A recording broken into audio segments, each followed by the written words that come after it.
kalau di akhir tahun lalu kamu bilang bahwa di tahun 2022, Pecco Bagnaia hanya akan duduk di posisi 12 klasemen sementara dalam 4 balapan pertama, mungkin banyak orang yang akan menertawakanmu.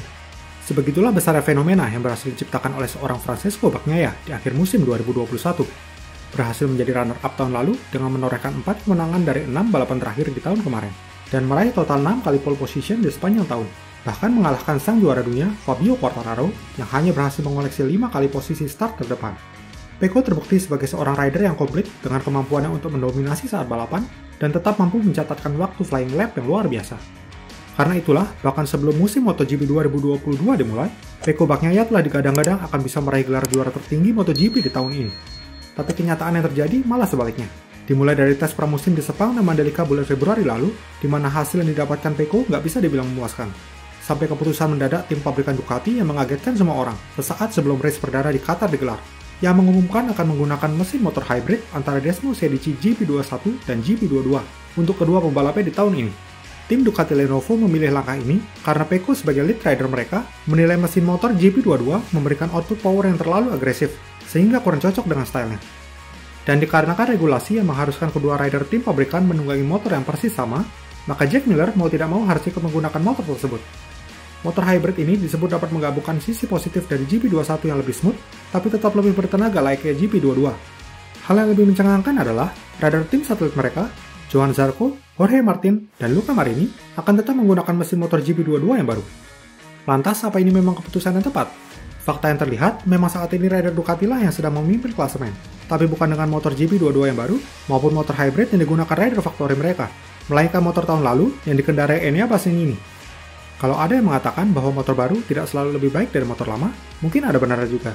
Karena nyatanya, di tahun 2020 yang lalu, Franco Morbidelli juga membuktikan bahwa dengan motor Yamaha tahun 2019, ia mampu menjadi runner-up dan mengasapi semua rider Yamaha lain yang menggunakan motor M1 2020 yang terbukti lebih bermasalah. Tapi apakah di Ducati terjadi kasus yang sama? Mari kita coba cari tahu melalui data dari 4 balapan kemarin. Menganalisa perbandingan performa motor GP21 dan GP22 sebenarnya tidak mudah, karena GP21 hanya digunakan oleh 3 orang rider, yang mana 2 di antaranya adalah rookie. Sementara GP22 digunakan oleh 5 orang rider, meskipun 2 di antaranya adalah motor hybrid yang sedikit berbeda. Jika membandingkan start position dalam 4 race kemarin, motor GP22 punya kelebihan, di mana dalam 4 balapan itu, selalu ada setidaknya satu GP22 yang start dari front row, dan bahkan mendapat 2 kali pole position. Tapi tentu ini tidak terlepas dari kemampuan Jorge Martin yang merupakan spesialis flying lap. Pada balapan di Amerika kemarin, posisi start juga didominasi oleh motor GP22 yang mengisi posisi 1-4, 2 full GP22 yang dipakai Martin dan Zarco, serta 2 hybrid yang digunakan Pecco dan Miller. Sementara GP21 hanya pernah sekali menempati front row ketika start, yaitu di Qatar dengan Enea. Tapi menilai performa motor dari start position tentu kurang tepat, walaupun orang juga sering mengatakan bahwa posisi start yang baik senilai dengan menyelesaikan separuh balapan, terutama di era modern MotoGP. Tapi pada akhirnya, hasil race lah yang akan menghasilkan poin kan? Di Qatar, di mana Enea sukses menjadi juara, motor GP22 yang berhasil finish hanyalah yang ditunggangi Zarco di posisi ke-8, dengan jarak lebih dari 10 detik. Di Indonesia dengan balapan basah, giliran Zarco yang membawa GP22 meraih podium 3, sementara Enea hanya bisa finish di posisi ke-11, dengan jarak 30 detik dari Zarco. Anehnya adalah, Miller yang biasa mendominasi ketika wet race, malah terlihat cukup kedodoran di atas GP22 hybridnya, dan mesti puas finish di posisi ke-4. Pecco yang juga biasanya memiliki performa cukup baik saat hujan, justru mendapat hasil yang lebih parah, dengan hanya mendulang 1 poin saat itu. Pada GP Argentina, Martin berhasil meraih podium 2, dan GP21 terdepan malah dikendarai oleh seorang rookie, Marco Bezzecchi, di posisi ke-9, dengan jarak hampir 12 detik. Sementara di Amerika kemarin, Enea meraih juara dengan jarak hanya 2 detik dari GP22 milik Miller di posisi ketiga. Meskipun sama-sama punya performa yang terlihat naik turun, namun dari segi top speed, dapat dikatakan motor GP21 dan GP22 nggak jauh berbeda. Saat balapan di sirkuit Amerika kemarin, dengan trek lurus yang cukup panjang, kecepatan tertinggi diraih oleh Zarco, Enea, dan Pecco dengan 346,1 km per jam. Ketiganya menggunakan motor yang berbeda. Dalam konferensi pers setelah balapan, Enea dan Miller mengatakan bahwa perbedaan antara GP21 dan GP22 sebenarnya nggak terlalu jauh.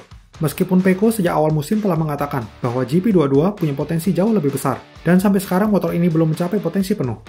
Tapi apakah itu memang pilihan yang bijak untuk membuang begitu banyak poin di awal musim, sambil mencari-cari potensi motor yang juga belum jelas kapan akan ditemukan?